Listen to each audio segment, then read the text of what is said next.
This is Puritan New England.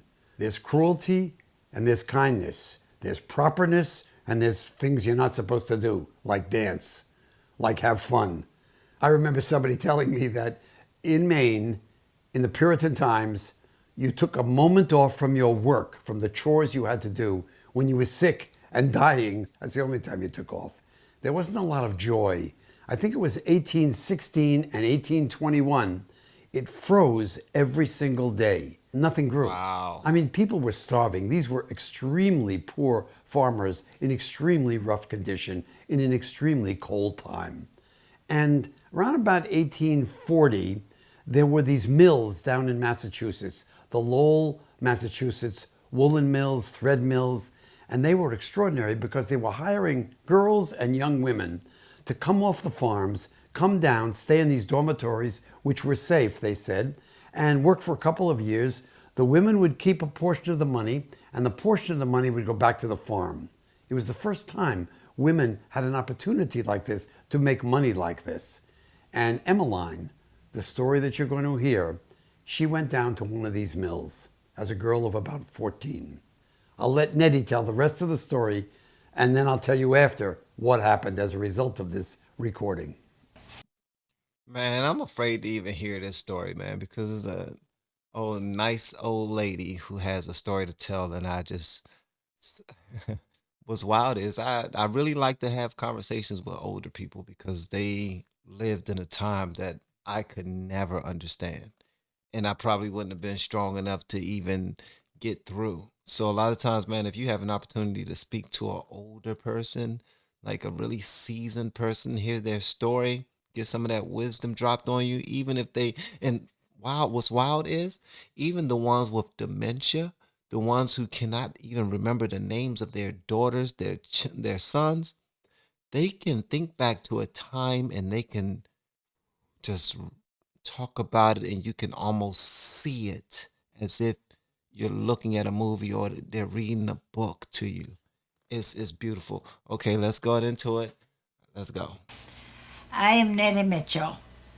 I am 89 years of age. I live in the town of Fayette, where I was born and have lived practically all my lifetime. And I would like to tell you one of the saddest and most heartbreaking tales that has come to my notice. Is a true story, something that happened right here in this town in the long ago. I knew this old lady when I was a tiny child, and she was very sweet and lovely. She was one of a large family of children in a very impoverished home in the early 1800s. At the age of 13, visitors from Lynn, Massachusetts arrived at the home, and seeing the poverty and deprivation there, said, "Why don't you let us take Emmeline back with us to Lynn, and she can work in the cotton mills. She's old enough to work there. And she can go work in the cotton mills and send you money to help with the expenses back home." They thought it over and decided to let her go, and she went. She was an efficient, hard-working little girl, but she was entirely among strangers in a strange land, very, very different than anything she had ever known before. Among those who were friendly to her, as most of them were not because she was entirely different, was her young boss, a young man, and he became very friendly, and she yielded to him, to his persuasion. And by the time she was 14, she was the mother of his child. Oh my gosh. So her boss was very friendly and she yielded to his persuasion and got pregnant.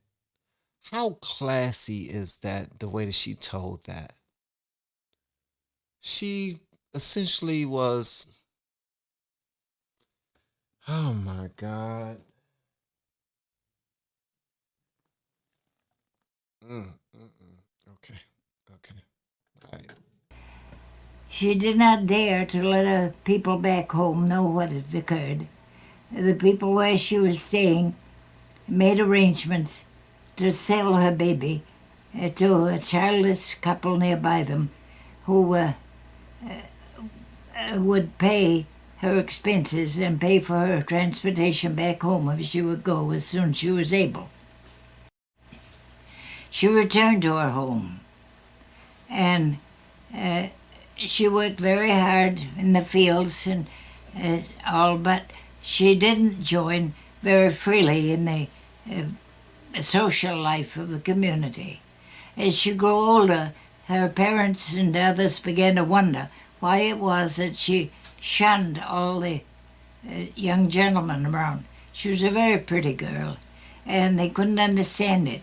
When she was 21, they began to worry because they thought she's past the first mark and she's going to be an old maid. And they wanted very much for her to marry and have a home of her own. Time went on, and in spite of all the urging of those about her, she kept reticent. And when she was about 30, they began to wonder why it was that she didn't respond to anyone, and she was really an old maid. In her early 30s, while she was working at home, a young man came to town to build highways. And he was a very personable young chap, and he came to board at their home. Although she was so many years older than he fell desperately in love with her, and she with him. And they decided to marry and have a home of their own. They did, and built a little cottage down by the shore of Mosher Pond. They moved in there and had been married something less than a year when his people from Massachusetts decided to come to visit them. They came down, and to their horror, they discovered that he had married his own mother. Oh my, what?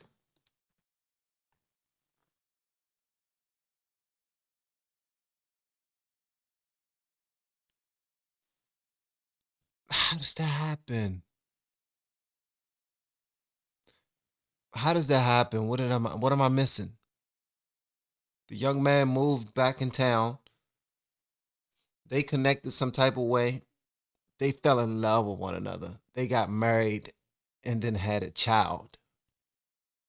Then his family come down there to visit and realize, dude, you don't know who that is? You don't know who that is, bruh? You married your mother, man. Did you know the whole time? Wow. Wow. How y'all doing? They don't do that no more? Okay, they don't do that no more. Never mind.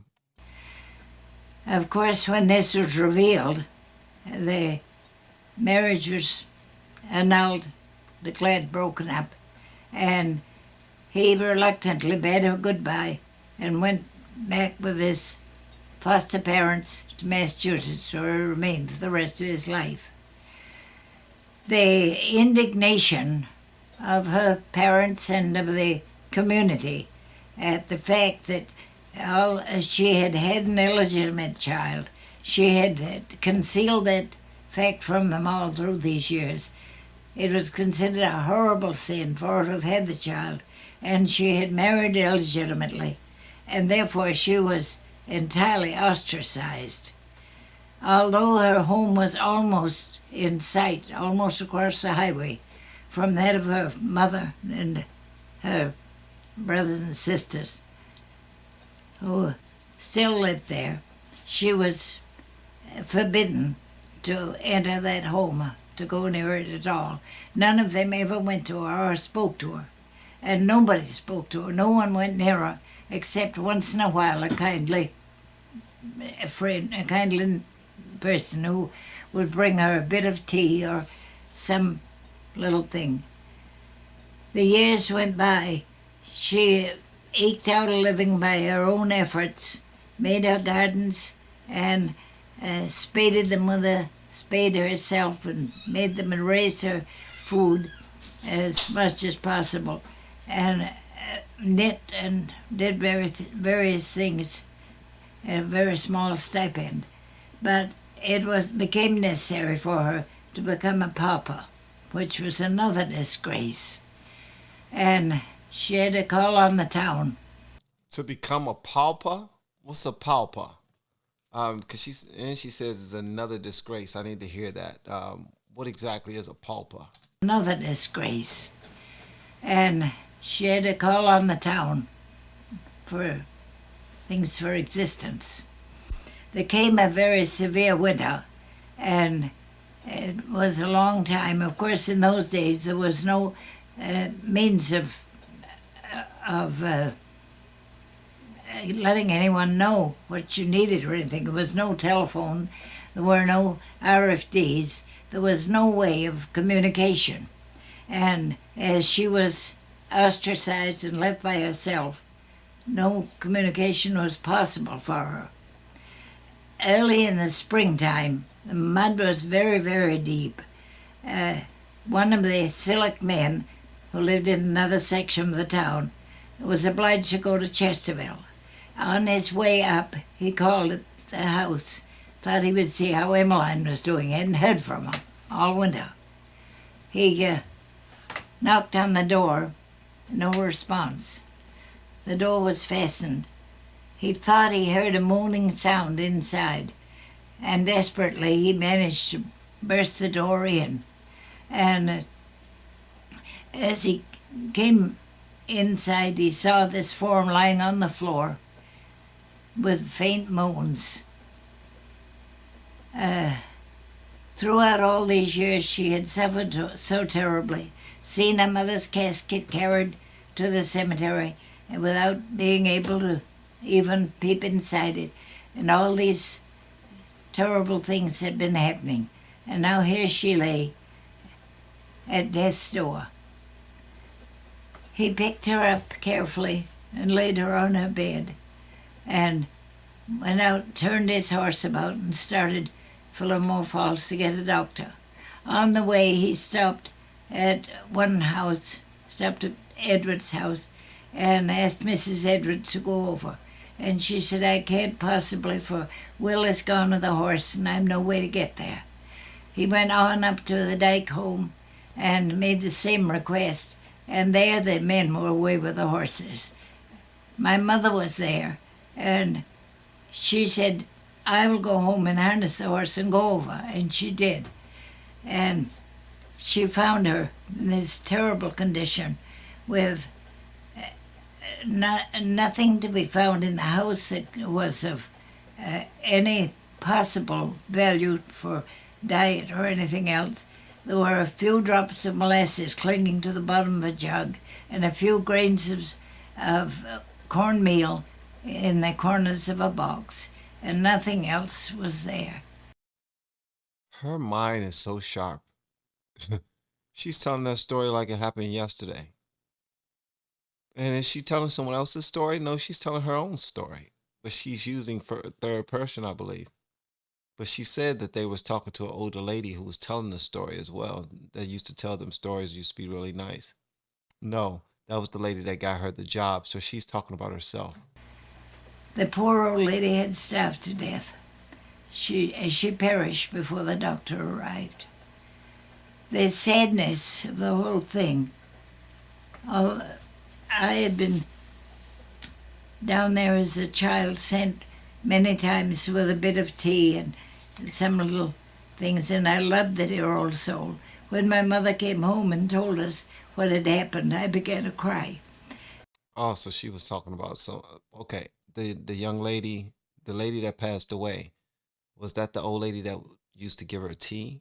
Was that the same lady who had gotten married to her son and was ostracized by the city or by her people? I think so. A few days later, her funeral was held at Moose Hill Church.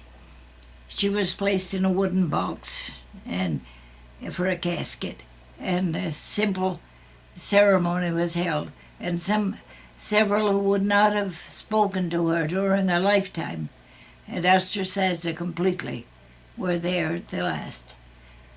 At the close of the ceremony, her sister went to the casket and placing her hand upon it and her other hand high in the air, she said, "At last she has paid for her sin." Wow. That was the tragedy of the climax of the tragedy. And my mother came home so upset and so angry. And really, my mother, although she was a very mild person, said, "I think her sister sinned more than she." She said, this terrible neglect of her through all these years. Do you think that she sinned? The sweet little old lady would be so grateful when even a child would come and speak to her at least. It was the silence of all those years. As a little child, a child of 13, away from home in a strange city, with surroundings she had never seen, and only one person being really friendly to her, and she probably had no conception of what the consequences of that association would become. I cannot see that it was truly a sin. First of all, I want to thank Nettie Mitchell for telling that story and for being so kind to this woman at a time when people were terrible. It's a terrible story.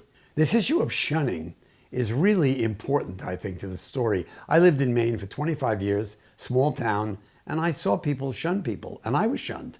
Shunning, they don't look at you, they don't talk to you, they make it like you don't exist. Wow. It's less violent, certainly, than violence, but it's pretty powerful when the whole town shunned Emmeline. I made a documentary for television called Sins of Our Mothers. There was also a book written called Emmeline by Judith Rosner, whom I made a deal with so she could write the book and interview Nettie and give Nettie some money. Nettie survived the rest of her life, got heating for her house and stuff like that on the book rights and what happened to that book. There was an opera written called Emmeline, pretty interesting opera. And I have presented clips from this film on my YouTube channel before, but I wanted to tell you how I knew it was true. First of all, my colleagues and I did a huge amount of research in the libraries and the archives in Fayette, and we found there was indeed an Emmeline who lived on Mosier Pond. You could see her name in these diaries, and so the person did exist. But we had to find somebody who knew Emmeline. And sure enough, we find this 97-year-old lady in an old age home who says, "Yes, I knew Emmeline." Some people have asked, did I ever find Emmeline's son's family? I didn't. I don't know that name. I couldn't find that name. So we never did find out what happened to the boy, young man, when he was yanked out of Emmeline's home, yanked out of the marriage, yanked out of Maine, and never heard from again. I love stories like this that have power and emotion and tragedy and comedy and beauty and kindness and cruelty. I want to thank those of you who have been sharing your stories with me. Tragedy and comedy and cruelty and brutality and love and nah, man. It's just a bunch of emotions, man. Oh man, thank y'all for hanging out with me, man. Y'all let me know whatever it is y'all want me to know in the comments below, and if you have yet to hit that subscribe button, please make sure you do so on your way out the door. Hopefully you enjoyed this. Once again, I'm Van. Now we are all the LFR family, and I look forward to seeing you on the next video, hopefully inside the Patreon as well. Y'all have been amazing. Love y'all.